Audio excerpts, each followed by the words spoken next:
Hello everyone and welcome back to the Brightworks and another match of Beyond All Reason, where today we're going to be taking a look at a game that was very recently played on the map that goes by the name of Tartar Steppes. Tartar Steppes, or is it Tartar Steppes? I'm not entirely sure, but either way, a very strange map today as we get underway with our 8v8 match between some powerhouse teams. Today, spawning as the red team leader as an Armada commander, a commander that goes by the name of MV Pete. MV Pete, hailing at 46 open skill, is pretty impressive. Hailing from the lands of Pyrotopia, apparently here. Going to be playing as an Armada commander, going into a little bit of a bot lab here. Spawning on the other side of the map, spawning as the blue team commander, a commander goes by the name of Reed Sweet. Going to be playing as a Cortex commander here and also going into bots. And by the way, I just want to point out for a second here, if we scroll out and just take a look across this map, look how satisfying these spawns are. Yeah, it's kind of beautiful, isn't it? I do notice that the experience of the red team is all stacked on this northern side, whereas most of the experience for the blue is stacked on the southern side here. Whenever I do see something like that, it makes me wonder if we're going to be in for a little bit of a yin-yang type match, with one side swinging out on the northern and one side swinging in on the southern. Either way, though, excited to see what happens. We do have Devel, the 37th, apparently going to be holding the front line right here for the red team. And of course, we also have Araisica going to be holding the front line up on the northern side. Just some experienced players is why I'm pointing them out specifically. But it's time to get aggressive. Phantom, gonna start by pumping out a couple of ticks and sending them across the map. Always a good idea, especially if you're an Armada commander, and especially on maps this big. Getting those ticks moving across the map can buy you a lot of extra comfort, shall we call it, where you essentially don't need to worry about units coming in because you can see them and you have more than enough time to prepare and to react. You don't have to worry all too much. Hans Joachim, similarly, sending a tick across the map here, trying to find an opening. Gonna be discovering at the very least Plainfield, the Lavender commander, the bottom of the blue team's barrel here. That came out a lot ruder than I meant it to be. I just mean that the lowest open skill player on the blue team here going to be discovered by the yellow commander, and maybe that's going to trigger the fighting responses here from MVP and Hans Joachim. Here comes the tick right now. Why don't we switch to the view right here of the blue team so we can see exactly what they see. You can see these early scout units coming across the field right here. They find the maroon and the pink players' bases here. There's the hot pink base as well discovered. There should be one up here on this northern side that wasn't quite found out yet. Constructor discovered here as well, but opting to go for the scout as opposed to going for the constructor kill. Oh, never mind. A change of heart right here as this constructor will be turned around and targeted. Very nicely done. Oh, well. The tower not necessarily the most important part of this fight right here. There we go. Locking onto that constructor and starting to blast it out. One blast at a time. Very, very slowly. Switching perspectives here, we can also switch to the red team's perspective to see what they see. And here it is. Ticks in the back line. Always a little concerning. A citizen's arrest. Ticks gaining a massive damage boost as they flank from each direction right there and managing to kill that constructor. Very, very nicely done. Headed into the base here. I keep wanting to zoom away from these ticks, but they're still getting value. Yeah, those ticks continuing to do some damage in the powder pink base right here with no other option. Going to decide to send the constructors to go clean this up. My goodness. A grunt will finally force that tick away from the, I almost said the mineral line, the mex line, I guess. The home base mexes. And eventually clean up that very pesky and current unit on the other side of the map. Yeah, one tick for the Cyan commander. Seabisk does manage to get through. Sibish? Kabush. I'm not entirely sure how to say that name. A little bit of a clash over here on this side of the map. Grunts now engaging against ticks. Obviously going to be a favorable trade for the grunts. They're quite a bit better. Quite a bit more expensive relative to the tick, of course, but certainly quite a bit better. One-on-one, that is. We still see so much more value out of ticks than grunts in the long term, I feel like. Early on, though, a wall of grunts is going to be more than enough to shut down basically any number of ticks.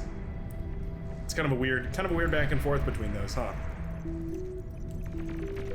LLT here to defend. Ticks also proccing the flanking bonus right there, meaning that LLT will do extra damage. And just like that, it blasts down one of those blitzes. Two more rolling in on the northern side here from the brown commander, though, doing a wonderful job of engaging and making sure that the damage output is high. Yeah. Blitz pushing into the backline. Happy to engage against these bots one-on-one. The pawns are doing a serious amount of damage. Another LLT to deflect this, and I would say that damage is perfectly negated right there. Wonderfully done. A single mex lost for that many blitzes going down on your side of the map. Certainly a comfortable time right here for Phantom. There is such a thing as APM fatigue, and wearing it out early is it's a dangerous thing. Suddenly you find yourself without really the APM to spare microing your own units and macroing your economy back at home. It becomes a big problem. That goes both ways, though. If you're aggressing on the other side of the map, it can mean that you're slacking at home and you're not paying attention. We do have a tick in the backline right here, by the way, from Sibisk. Could be sending this around to go and snipe some metal extractors here and there. Wouldn't be the end of the world. Could definitely be quite dangerous, though, for the red team.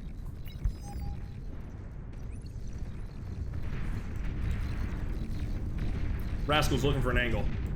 Finding an angle, but directly between two LLTs will be cleaned up just about perfectly right there. There's a shallow area where the two LLTs overlap, and it's exactly where those rovers did end up driving right through. Very nicely done for the red team, of course, shutting all that down, and I think we're finally out of the game as far as the early game aggression goes. Wow, this tick that wasn't even microed managed to kill a grave robber. The grave robber essentially jumping to their doom on that front line. Commander death over here on the front lines as well. Looks like the green commander does go down. Grunts are swarming and trying to protect that corpse. Dark's gonna be moving in to try and eat up as much of that body as possible.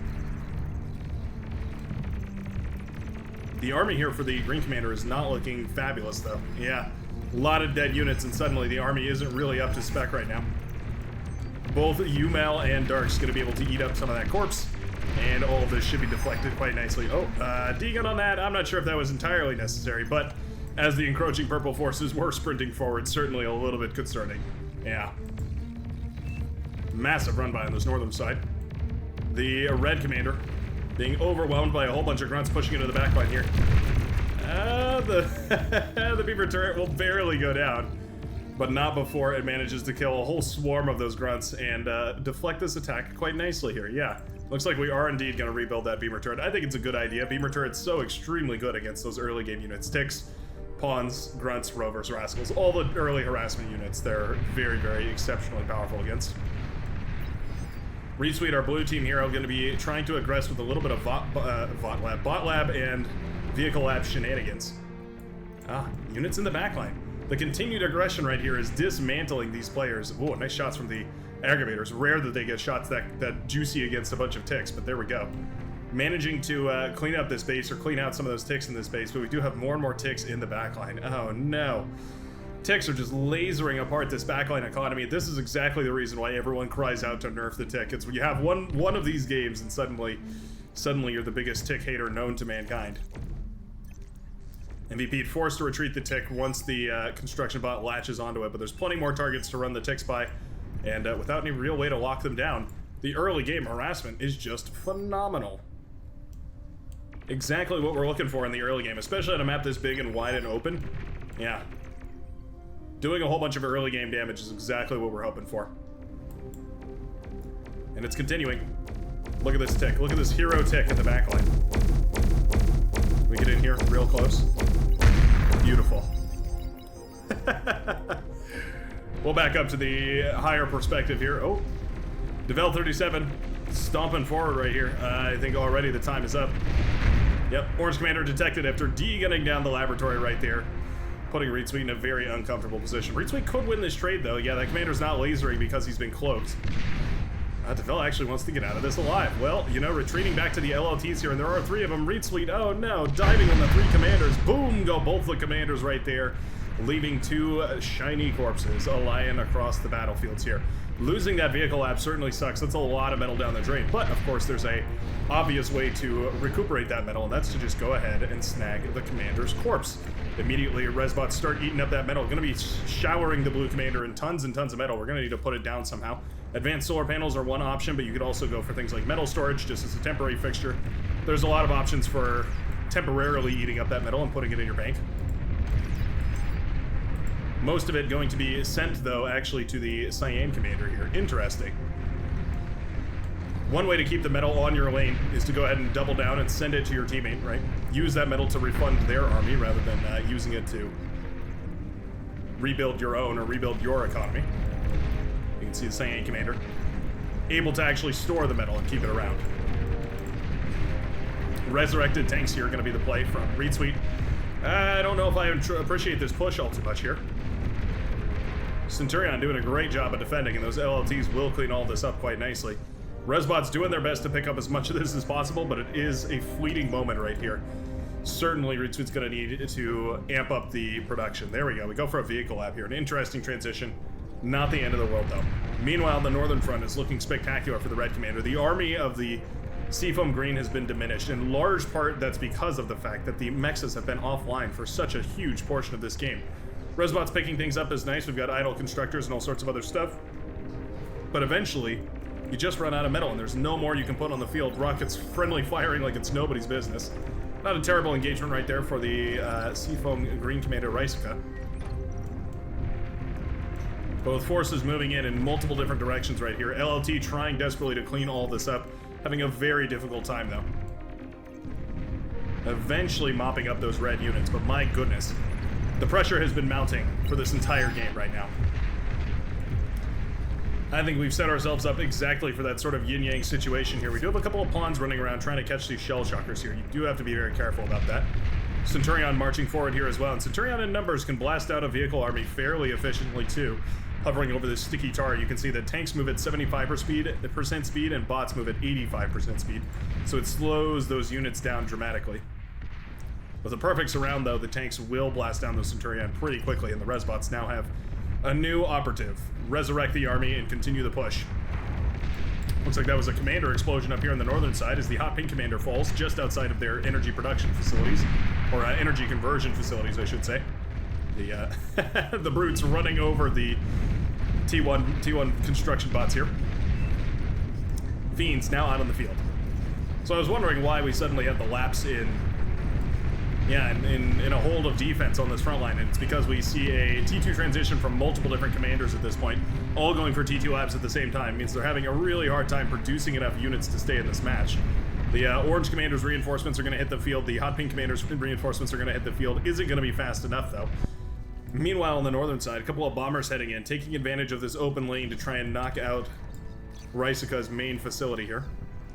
Going for a little bit of a bombing run. There's no major wind turbine farms. In fact, we can switch over to this view here.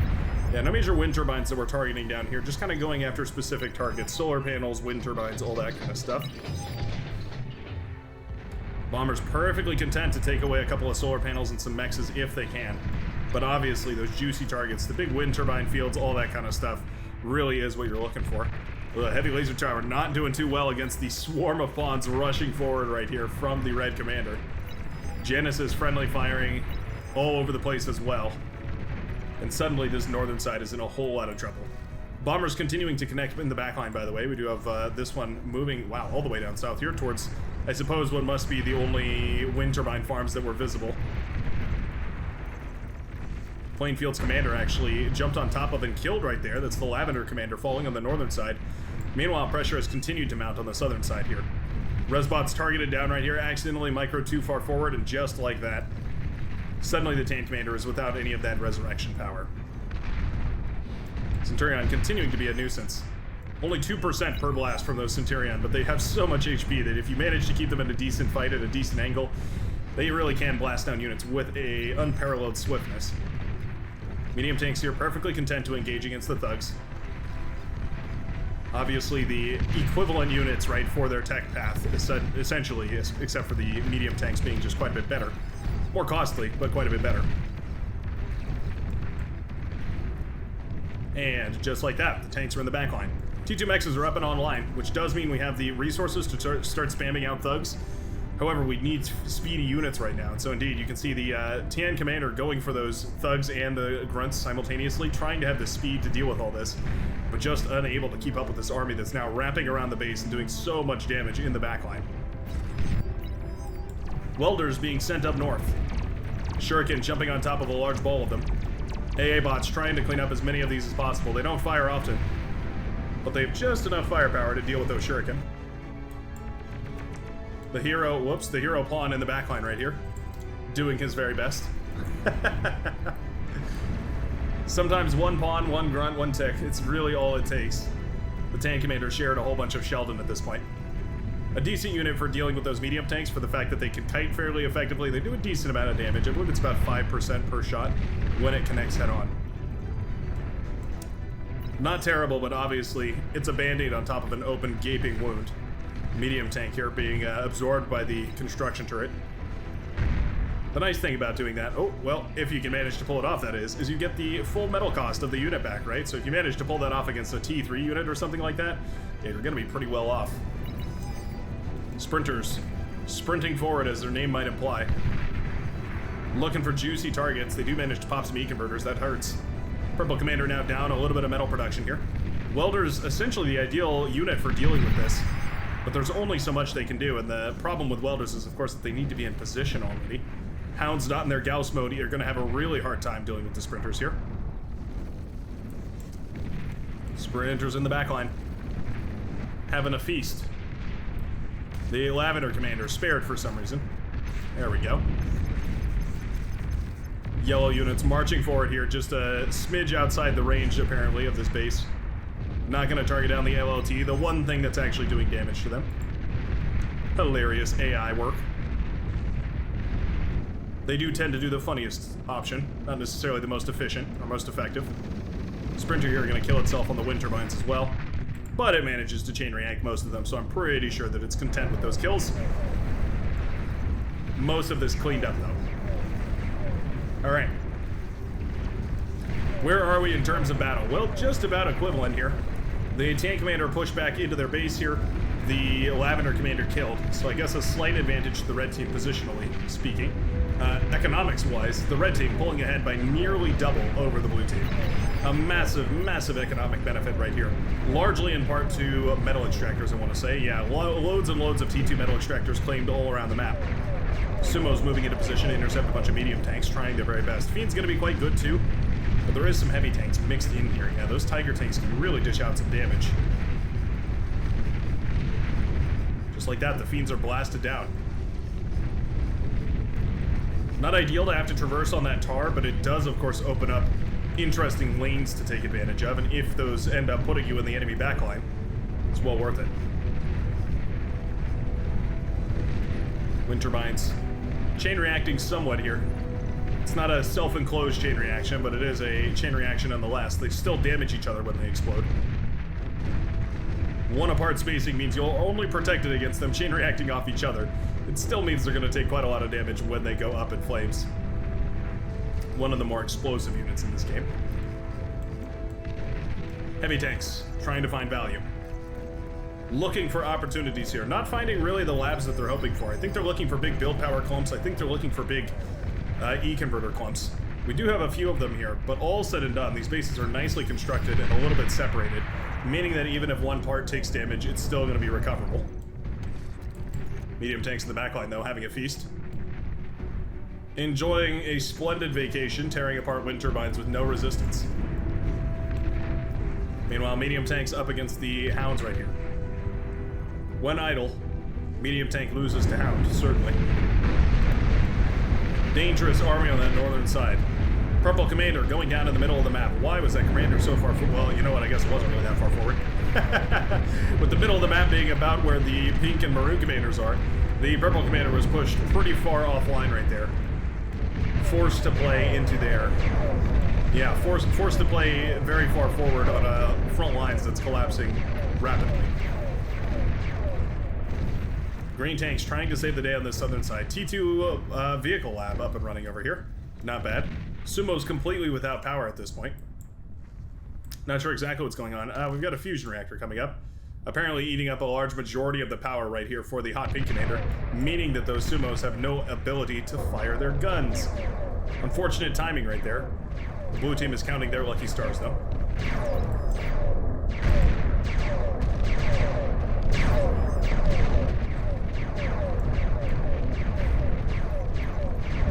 The green army has been moved up north.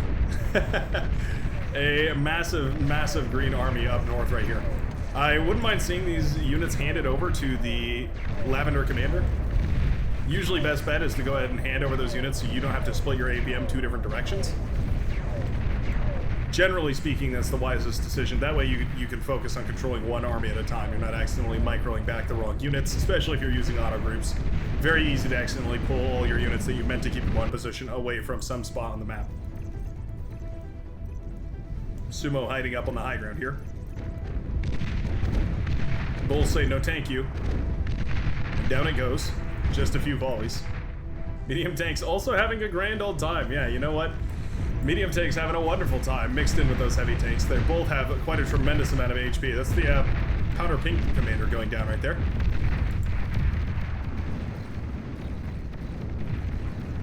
Sprinter ball headed over in this direction. The yellow commander looking to mix in a couple of those sprinters one more time. Welder standing in a wall, creating a barricade, demour, to protect their southern flanks. Do we have any game enders is the question. No anti-nuke. Well, hardly any anti-nukes. The yellow commander with an anti-nuke. The blue team with 0 anti-nukes. Nobody worried about nuclear weapons. It's not a problem until it is. Mauser and Bull's having a field day blasting away at all these clumped up units right here. Yeah, the Sheldon Ball particularly weak to the AoE Mauser and Bull fire right here. You can see, in fact, if I select one of these, you can see the massive AoE radius on the Bull's explosion. It is tremendous for a tank. Something you don't really use. Something I don't really factor into the equation all too often. Something that perhaps I should. A power front of the Bull is the fact that it can clear away big hordes of units very effectively. Not to mention it just does an absurd damage number. The raw damage number is pretty high. But also its ability to disperse that damage between a crowd like that. It is phenomenal. Just like that. Medium tanks and heavy tanks pushing back the forces in tan and orange. Denying any reinforcements on the northern side with the tanks, and I think we need to put the Mausers forward. Start using them to tear apart this base. That T2 lab goes down, there's no more reinforcements here. I'm starting to lose faith in the Sumo, despite it being very powerful and having a wonderful effect against the medium tanks. It just isn't fast enough to catch up with those heavy tanks. Their treads are a little lighter, their engine's a little bigger, they can just move a little bit faster and fire a little bit quicker. And it means that they end up doing a lot more damage because they can evade most of the forces here from the tank commander. Green forces pushing forward here. We do have some static defenses. They also have some Starlights, very nice. Starlight's the mobile tachyon weapon. They fire that big blue laser, and it's perfect for blasting down single heavy target units, like, for instance, gunslingers, for instance, welders. Gunslinger's not, you know, the pinnacle of durability per se, but they have that. They have that regenerative armor, which makes them quite dangerous if left unchecked, and blasting them down with a single shot definitely opens up some vulnerabilities there. Tank commander at the southern side has been ravaged. No longer are any forces up and running. We are left on the remnants of a once prosperous civilization. Pipple turret has been built in base. Going to be useful for blasting away at a lot of medium tanks here. Nicely done. More tanks rolling around in the backline though. I do notice a lot of these commanders accidentally miscuing their units because of these hills right here. Something you don't think about all too often, but the shape of the terrain of the map that you're playing on can definitely have a weird impact on the way that you control your units. I would definitely want to play this match a lot more zoomed in than normal, right? I would probably play from this higher perspective in most regular games. I would probably play this match super zoned in so that I had a, you know, even a fleeting chance of putting my units in the right spot rather than accidentally dragging them up onto a hillside somewhere. Northern side, preparing for a large push. Sharpshooters here to ruin the day of said large push. Welders in position here as well. There we go. Sharpshooters having a grand old time blasting away at those bulls. Just about as efficient of a shot that you can get, as long as the damage doesn't exceed the health of the unit, right? If you're not way overkilling the unit, then the sharpshooter is getting value. Bulls, hounds, welders, starlights even. All those going to be tremendous targets for the sharpshooters to fire away at. Removing those heavy hitters from the battlefield can make things very, very easy on your army as well. If they can just focus on the softer targets, if they can just focus on the artillery pieces, if they can focus on those things, it's going to be a wonderful day. That's exactly what's happening here. Yep, every time something a little bit sturdier steps forward, the sharpshooters are quick to blast it down. Really lovely stuff. We do need pinpointers, though. Meanwhile, in the backline, medium tanks. There's a single bull mixed into the comp here, but largely just a bunch of brutes. It's the resurrected army. It's the hit squad. The inglorious medium tanks. There we go. One target that I think the bull is extremely optimal against is wind turbines. Yeah, because of that AoE and because of its absurdly high damage, it does actually tend to do really, really well against wind turbines, which is kind of a strange thing to say. Like, everything is good against wind turbines, but if there's something that's really good against wind turbines, it's got to be the Jaguar. Jaguars and bulls, very powerful, destroying that economy. Guess it's what makes them such fabulous assault units here. Fusion reactor pops, chain reacting into the build power nearby, very nicely done. An excellent punch in the face right here from the Brown Commander. What a back and forth from this game. Is there a geothermal in here? Nope, advanced solar panels. I saw some sort of symbol right here. I thought that was a geothermal. Sharpshooters dealing with rovers, very nice. A very expensive solution to a very cheap unit. Meanwhile, tigers and sumos marching along. Wow, the sumo really cooks against the Jaguars. Very nice. Another hard counter to the Jaguar, the sumo. Makes a lot of sense. The sumo has extremely high DPS, it has very, very high HP. It just can't really move very fast. Marauders out of a T3 lap from the yellow commander Hans Joachim, looking to clean up the rest of these medium tanks. One massive benefit that the Marauder have is that they can surround these units extremely easily. Makes for a very, very effective fighting force against slower targets like that. Yeah, Shiva even being resurrected on the southern side. We have Mass Resbot picking up as much of this as possible here.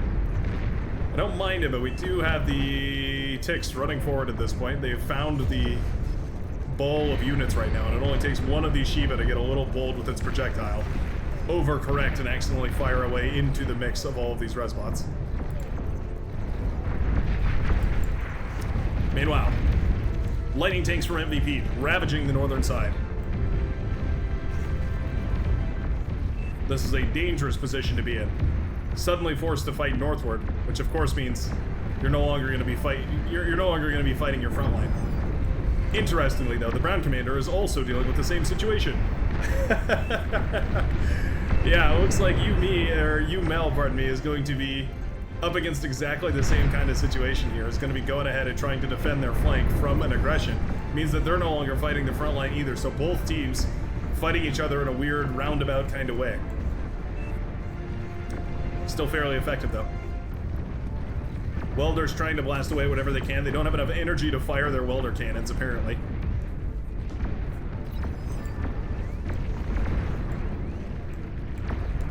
Starlight Sharpshooter is a dangerous composition, my goodness. Starlights fire quite a bit more frequently than the Sharpshooters. The Sharpshooters hit with quite a bit more oomph. Makes them very, very powerful. Not to mention, of course, there's hardly a unit in the game that could stand up to much firepower from these. Beaver turret doing a great job against the ticks here. Essentially the ideal unit against the tick because it has near instantaneous lock-on.